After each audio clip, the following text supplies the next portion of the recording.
नमस्कार, मैं हूं मनोज टिबड़ेवाल आकाश। एक मुलाकात में आज हमारे विशेष मेहमान हैं मध्य प्रदेश के राज्यपाल राम नरेश यादव जी।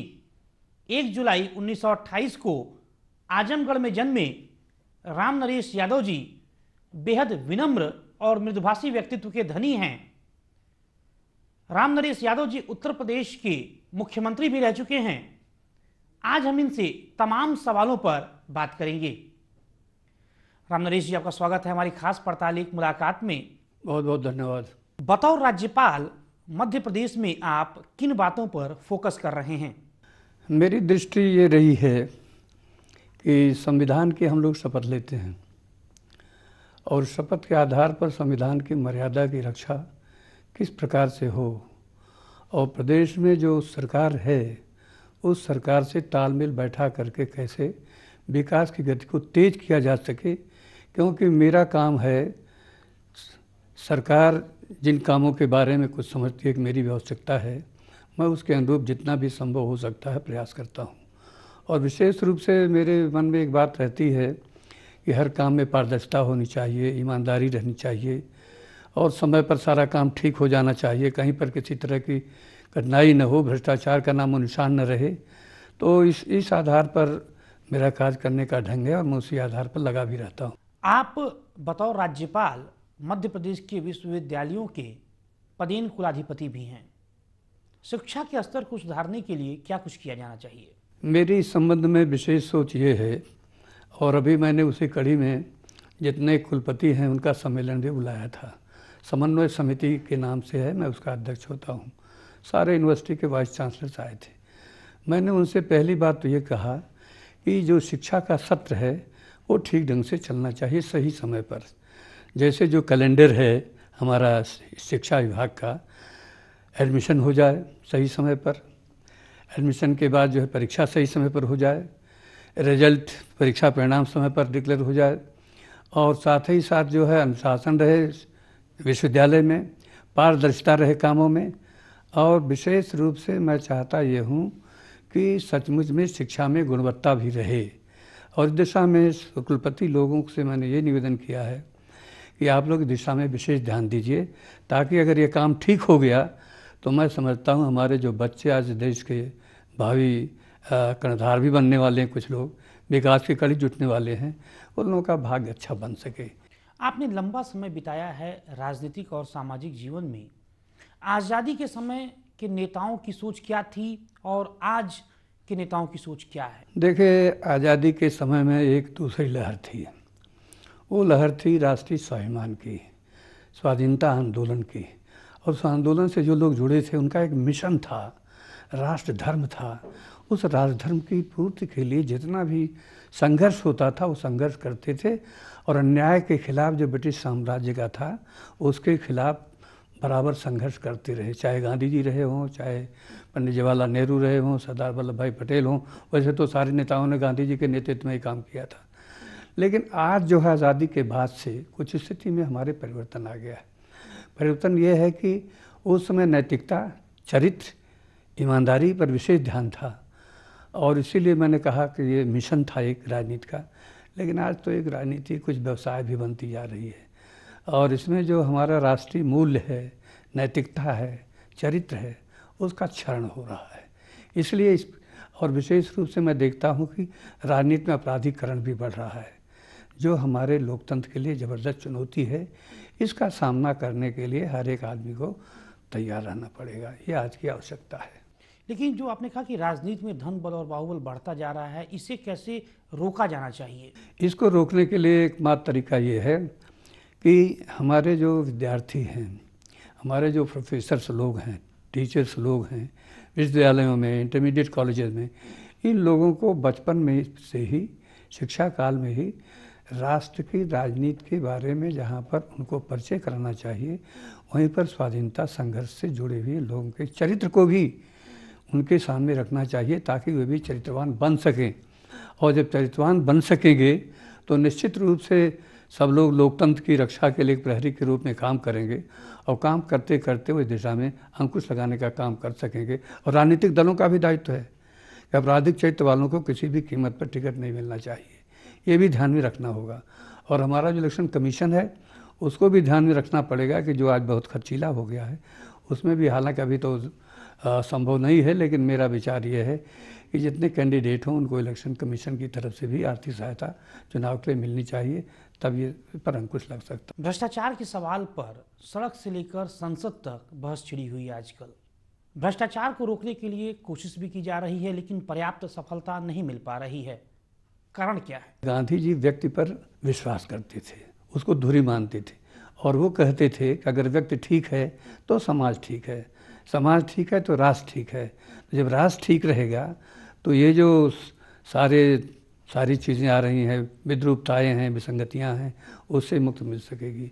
और इसीलिए आवश्यकता इस बात की है कि राजेंद्र बाबू ने 26 नवंबर 1949 को जब संविधान सभा में संविधान बन गया तो उन्होंने एक बात कही थी कि संविधान तो मर गया, उसका क्रियाकरण कैसे होगा। तो उसका जवाब देते हुए उन्होंने कहा था स्वयं भी कि ये निर्भर करेगा जनप्रतिनिधियों पर जो चुन के जनता से आते हैं। यदि वे योग्य, चरित्रवान और ईमानदार होंगे तो निश्चित रूप से उसका कार्यान्वयन सही ढंग से होगा और तब लोकतंत्र हमारा मजबूत होगा। तो इसलिए उस संविधान को ध्यान में रखते हुए, जिसमें हमारा अधिकार भी है, हमारा कर्तव्य का भी है, उसको हर एक व्यक्ति अगर ठीक से लागू करेगा तो निश्चित रूप से इससे मुक्ति मिल सकेगी और देश आगे बढ़ सकेगा। लोकपाल के बारे में क्या सोचते हैं? भ्रष्टाचार मिटाने में लोकपाल कितना सहायक साबित हो सकता है? मैं ऐसा समझता हूँ कि आज जो है बात सही है कि भ्रष्टाचार के विरुद्ध आवाज़ उठ रही है पूरे देश में, और पार्लियामेंट में अभी बिल भी आया था और आगे भी इस पर चर्चा होगी। लेकिन ये देखिए, कानून हमारे देश में बहुत बने हुए हैं, लेकिन उसका कानून का पालन सही ढंग से नहीं हो पा रहा है। अब सवाल एक उसको ही ठीक से पालन कराने के लिए कहते हैं कि लोकपाल बिल रहेगा। मेरी स्पष्ट मान्यता ये है कि लोकपाल बिल पास भी हो गया और हो जाएगा कभी न कभी, किसी न किसी रूप में तो होना ही है। तो वो अंकुश तो लग सकेगा, लेकिन कहिए कि भ्रष्टाचार समाप्त हो जाएगा, ये कल्पना करना बेकार है। और भाषणबाजी से नहीं ख़त्म होने वाला है, ये होगा आचरण से, व्यक्ति के आचरण से, राजनीति में रहने वाले लोगों के आचरण से, समाज में काम करने वाले लोगों से के आचरण से, और हमारे जो मठों पर आश्रमों में रहने वाले लोग हैं उनके द्वारा जो शिक्षा और उपदेश होगा। जब जनता में चेतना आएगी, नैतिकता आएगी, तो निश्चित रूप से भ्रष्टाचार अपने आप कम होगा। और दिशा में ऊपर से लेकर नीचे और नीचे से ऊपर हर एक व्यक्ति को, साधारण नागरिक को भी सोचना पड़ेगा, उसका भी दायित्व है। और एक मुलाकात में यहाँ पर रुकेंगे एक छोटे से ब्रेक के लिए। ब्रेक के बाद भी मध्य प्रदेश के राज्यपाल राम नरेश यादव जी से यह बातचीत जारी रहेगी।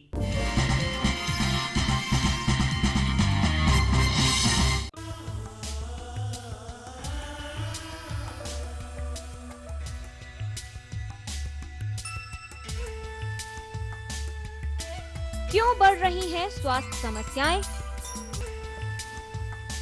कौन सी बीमारियां हैं हमारे स्वास्थ्य के लिए बड़ा खतरा?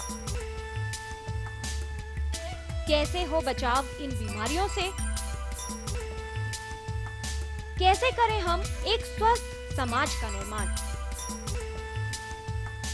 जानिए स्वास्थ्य से जुड़े हर पहलू और अहम जानकारी के विषय में हर रविवार सुबह 8:30 बजे टोटल हेल्थ, सिर्फ डीडी न्यूज पर।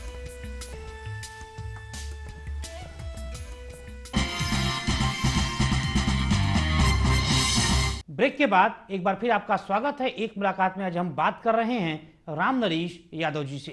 राम नरेश जी, हमने देखा हाल के वर्षों में कई राज्यपालों की कार्यप्रणाली ऐसी रही कि वे विवादों के केंद्र में आ गए, जबकि हमारे देश में संविधान के मुताबिक राज्यपाल के पद को बेहद अहम स्थान हासिल है, काफ़ी गौरव हासिल है।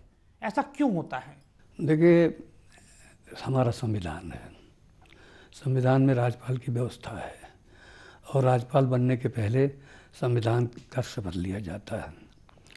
और शपथ लेने में शपथ लेने के बाद ये प्रयास होता है कि हमने जो शपथ लिया है उस शपथ के अनुसार, उसकी गरिमा के अनुसार संविधान की मान मर्यादा रखने के लिए और उस पद की भी गरिमा को रखने के लिए हमें उस संविधान में उल्लिखित व्यवस्थाओं की तरफ ध्यान देना होगा और उसी पर दृढ़ता के साथ रहना पड़ेगा।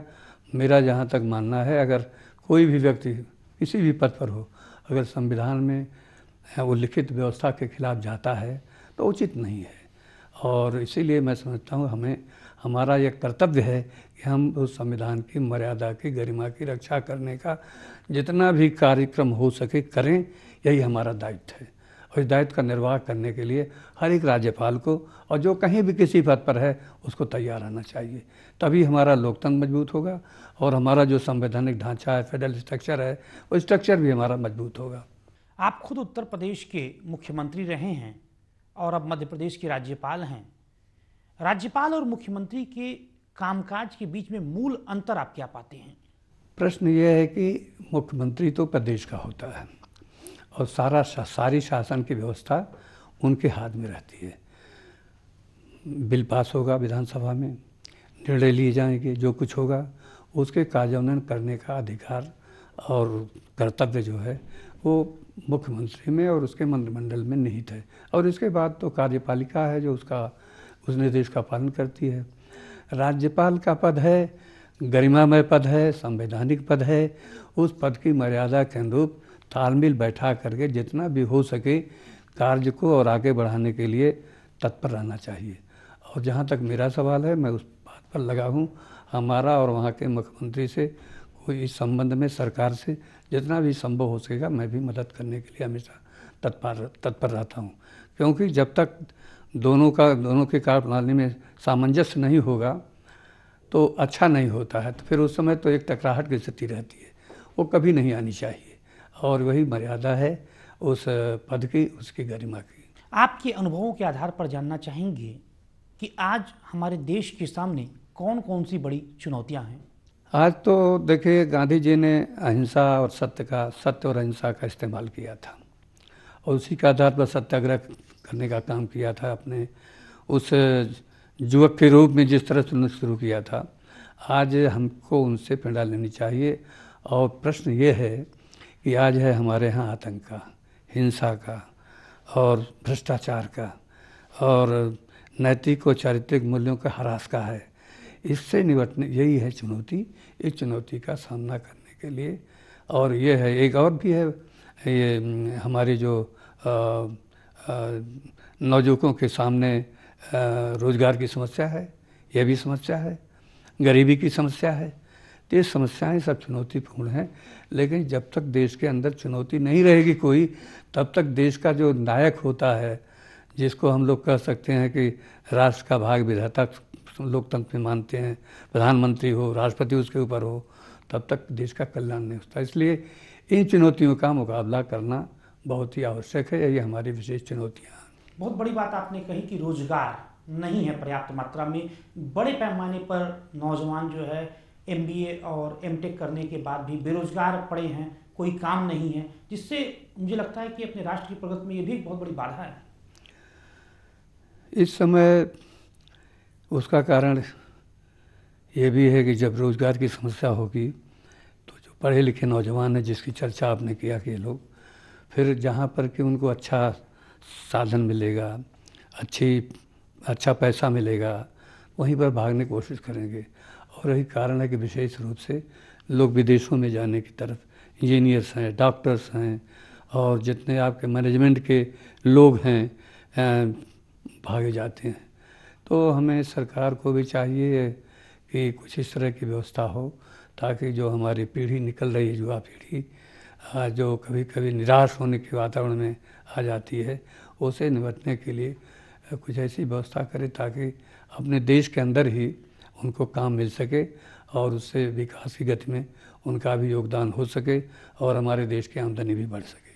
और एक मुलाकात में यहाँ पर रुकेंगे एक और छोटे से ब्रेक के लिए। ब्रेक के बाद भी मध्य प्रदेश के राज्यपाल रामनरेश यादव जी से बातचीत जारी रहेगी।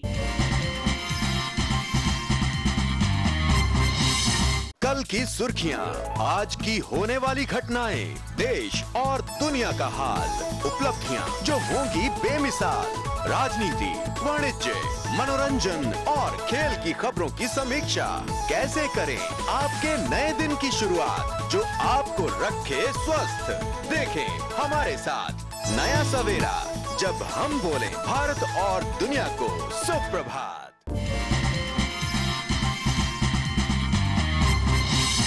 ब्रेक के बाद एक बार फिर आपका स्वागत है एक मुलाकात में। आज हमारे विशेष मेहमान हैं राम नरेश यादव जी।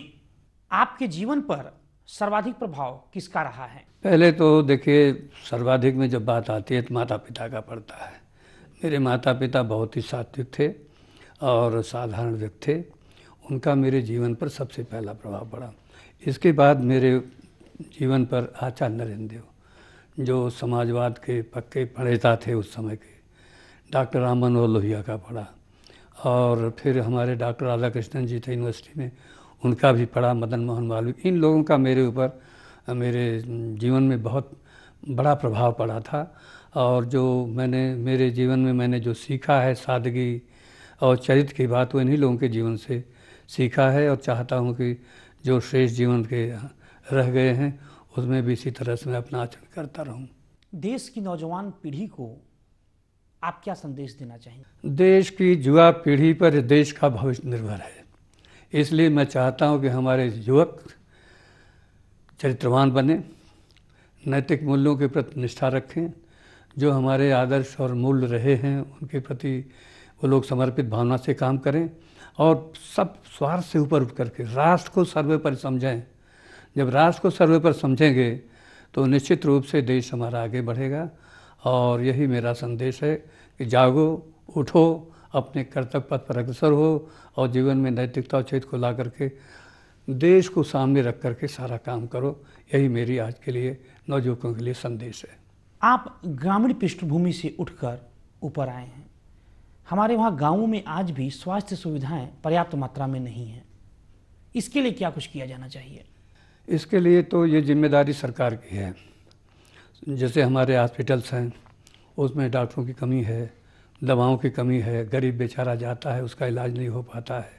तो इसमें सरकार को गंभीरता के साथ सोचना चाहिए, और इसमें पब्लिक को भी, जो लोग संपन्न हैं उनको भी आगे आकर के इस दिशा में कदम उठाना चाहिए, ताकि दोनों मिलकर पब्लिक पार्टिसिपेशन और सरकार का, प्राइवेट और सरकार का पार्टिसिपेशन से इस समस्या का समाधान निकाला जा सके। क्योंकि बहुत ज़रूरी है, राष्ट्र के निर्माण के लिए व्यक्ति को स्वस्थ रहना ये आवश्यक है। उस दिशा में सरकार को भी कदम उठाना चाहिए, पब्लिक के लोग जो हैं उनको भी कदम उठाना चाहिए, और उससे जो परिस्थितियाँ पैदा हो जाती हैं बहुत सी पर्यावरण संबंधी या दूसरे संबंधी, इसमें जनता को भी ध्यान में रखना पड़ेगा। आपके जीवन का सबसे यादगार पल? मेरे जीवन का सबसे यादगार पल है, वो भी मेरे मुख्यमंत्री काल का।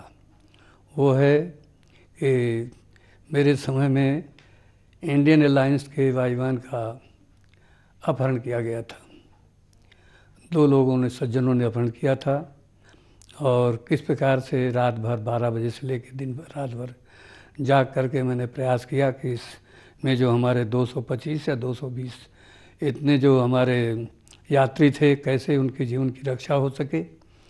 मैं उस पर जो है टावर पर बैठ करके उन 2 नौजवानों से, जो एक बनावटी पिस्तल और एक वो बाल, जिसको कि बम कहा जाता था, ये लेकर के फ्लैश करते थे, घूमते थे, ताकि मैंने प्रयास किया कि ये हमारे यात्री बच सकें। और जब मैं चलने लगा था सूचना पर, तो मुझसे पत्रकारों ने पूछा कि आप कहाँ जा रहे हैं और क्या करेंगे। मैंने बताया, तो उन्होंने कहा आप क्या करेंगे। मैंने कहा अगर उनको आपको जान भी देनी पड़ेगी तो जान दे करके इन यात्रियों की रक्षा करने का काम मैं करूँगा, इसीलिए मैं जा रहा हूँ।